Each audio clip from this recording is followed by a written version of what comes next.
每月生肖運程，農曆4月，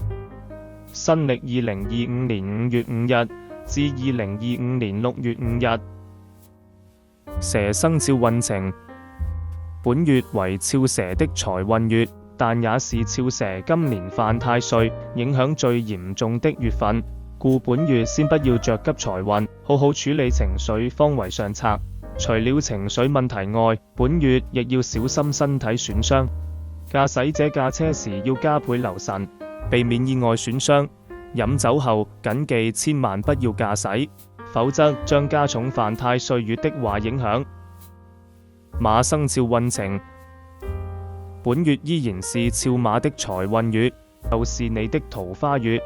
自身的財運及人緣運是良好的，唯本月是本年的犯太歲月，整體社會氣氛不太平和，對你亦間接產生壞影響，故在你全力爭取好成績時，適宜低調行事，以免無端惹上是非。又本月是戊水桃花月，單身者本月仍然可以多些外出接觸陌生人，為自己製造機會，看看能否因一個小小的桃花月而開展到一段短暫的情緣。羊生肖運程，來到三下火旺之時，運程好壞差距開始逐漸拉闊。秋冬天出生的寒命人運程會逐漸上升，夏天出生的熱命人會明顯下降，而平命人也難言進步。故春夏天出生的平命、熱命人在此月之後，一切都要以守舊為佳。投資生意方面更是想都不要想，即使目前工作環境不太如意而想要改變，也要三思，除非轉一份壓力較少、工資較低的工作，才可以考慮，否則恐怕轉工以後失望的機會會頗大。猴生肖運程，本月為辛苦個人力量得財月，但又是肖猴的迎合月，不難是貴人與小人，是非同時而至。加上本月又是本年的犯太歲月，整體社會氣氛不太平和，這必然會增加不少阻力，故本月適宜抱着我且盡力無問收穫的心情應對一切事，爭取到好成績固然開心，爭取不到也不用失望。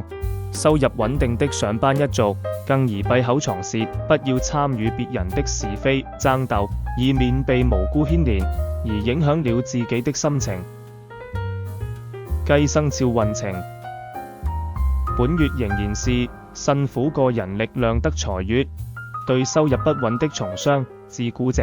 仍然有正面作用，收入必然能因工作量上升而有所增加。本月仍然是肖雞的相合月，自身人緣運仍然是良好的，唯本月是本年的犯太歲月，整體社會氣氛比上月差得多，讓你在努力爭取好成績時增加了不少阻力，唯有盡量埋首工作，減少應酬，望能阻隔外來的是非。狗生肖運程，本月仍然是思想學習投資月，又是肖狗的桃花月，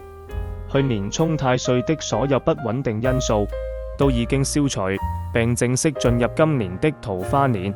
今年是紅鸞桃花生肖的你，不論是已婚或單身都能受惠。單身者固然可以把握這個桃花年，望能開展一段新感情。如準備在今年結婚的你，本年亦是好時機。已婚者亦可將此桃花化作人緣，為你在進行各種事情時增添助力。